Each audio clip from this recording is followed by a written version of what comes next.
The engine was still running, headlights off, rain sliding across the windshield in restless lines. No one spoke. A driver in the front seat checked the rear-view mirror for the fourth time in 30 seconds. Empty street, shuttered windows, a city pretending to sleep.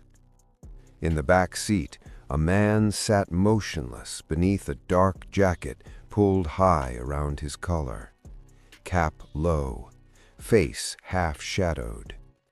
To anyone passing by, it would look ordinary, just another late departure, just another quiet vehicle leaving the hills above Medellín.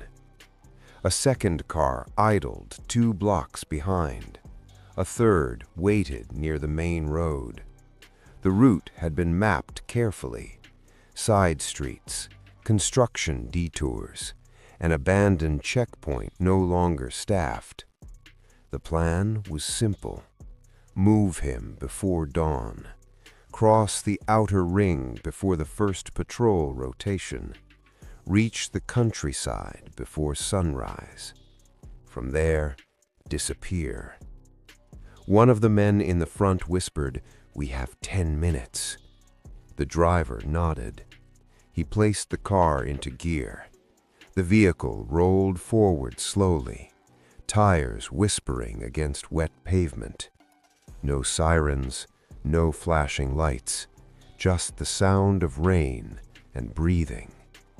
They turned left instead of right, then right instead of left, following instructions memorized hours earlier. The man in the back seat did not move, did not look at his watch, did not ask how long, because this was not the first time he had vanished in the dark. The car reached the final turn before the main road, one more corner, one more blind spot, and then a pair of headlights flickered on ahead. Not police. Just a single truck parked sideways across the narrow exit. Engine humming. The driver unseen. The car slowed. The driver frowned. This isn't on the route. The rain grew heavier. The second vehicle behind them stopped. The third never made the turn. A figure stepped out from the truck, umbrella in one hand, calm, unhurried. The man in the back seat lifted his head slightly. He recognized the silhouette because it was his.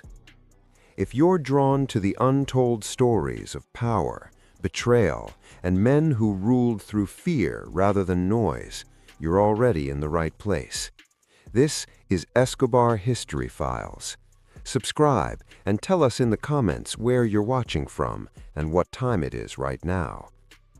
History tells you about manhunts, about rooftops, about the final chase, but it does not tell you about the time they tried to smuggle him out of Medellín, not to betray him, to protect him, to preserve what remained, and how he intercepted the very route designed to save his life. Because Pablo Escobar understood something his closest allies did not. Escape is not always survival. Sometimes it is surrender disguised as strategy. The pressure had been building for months. Raids intensified, communications compromised, allies arrested. The circle grew smaller, rooms shorter, darker. Isolation pressed against him like a closing fist. He slept lightly, a bag half-packed, shoes positioned near the bed. Vehicles rotated constantly, but there was one thing he refused to abandon: Medellín, the city that knew his name in whispers, the hills that carried rumors faster than radio waves. To leave it entirely would change everything. His inner circle disagreed. They believed relocation meant longevity. They believed distance meant leverage. They believed the city had become too dangerous. and quietly, without fully informing him, they began preparing a route. Safe houses mapped, drivers selected, checkpoints bribed, false leads planted. It was done out of loyalty, out of fear, out of desperation. But they made one mistake. They assumed he did not know. Escobar had always studied patterns, supply chains, radio silence, driver assignments.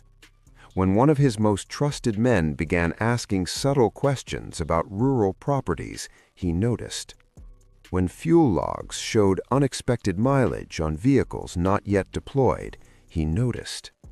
When a backup convoy was assembled without his direct order, he noticed.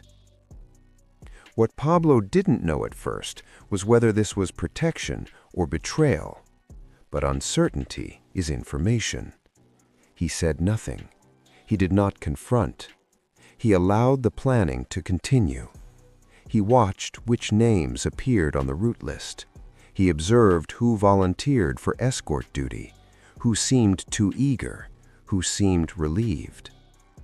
This was the moment everything began to crack, because the route they designed revealed something deeper, not just fear of capture, fear of decline, fear that his presence in the city had become liability rather than strength, and that realization wounded more than external threat. The plan moved forward. Departure scheduled for 3:17 a.m. Minimal noise, minimal lights, minimal conversation. Only 5 men informed. At least that is what they believed. Hours before the convoy assembled, Escobar left the primary safe house quietly. Not through the front, not through the back, through a service tunnel rarely used. He moved with only one companion, no armored convoy, no escort, just a single vehicle slipping through streets he knew by memory. He reached the outer ring before them, positioned himself at the final exit point, waited, because he needed confirmation, not suspicion, confirmation. Back to the rain, back to the idling engine, back to the truck, blocking the narrow road. The umbrella lowered slightly. The driver and the convoy stepped out, confusion tightening his jaw. Who authorized this? The figure stepped forward. The man in the back seat of the smuggling car opened his door slowly. Rain hit his shoulders. He stood upright, face revealed. They stared at each other, 2 versions of the same man, one trying to escape, one refusing to. Escobar folded the umbrella. "This road," he said calmly, "was never safe." Silence hung heavy. The driver swallowed. "We were trying to help." Escobar nodded slightly. "I know." The twist was not rage, it was exposure. He described their route step by step, every checkpoint, every detour, every bribed official, because he had already traced it, already tested it, already identified 3 points of vulnerability. They were waiting, he said quietly, not accusing, just stating. He stepped closer to the vehicle meant to carry him away, ran his hand along the roof. "You planned this without asking." One of the lieutenants spoke up. "We thought you would refuse." He looked at him for a long moment. "And you were right." No one reached for weapons. No one raised their voice. This was not confrontation. It was recalibration. Escobar walked to the truck blocking the road, moved it himself, cleared the exit, then turned back toward them. "If I leave," he said, "it will be because I choose the moment." That decision would quietly seal more than one fate. They returned to the city before dawn. No one outside the inner circle ever learned of the attempted departure, But something shifted permanently. Trust thinned, not because they betrayed him, but because they acted independently. Allies grew cautious, meetings became smaller still, routes changed again. No one suggested relocation without direct order after that night. The legend grew. He intercepted his own escape. He blocked his own convoy. He chose the city over safety. Enemies heard rumors. If he would not flee when pressure mounted, what would force him to move? But here is the hidden truth. It was not pride. It was calculation. Leaving would have signaled weakness. It would have emboldened rivals. It would have fragmented loyalty. Staying kept the myth intact. The man who cannot be chased away is harder to corner. What Pablo didn't know was that time narrows options more effectively than enemies do. Months later, the city tightened further. Patrols multiplied, informants increased, walls drew closer, and some within his circle remembered that rainy night. Remembered how close they had been to departure, how close he had been to survival through distance. But power often refuses the easy exit, because departure ends control. And control was the one thing he never relinquished willingly.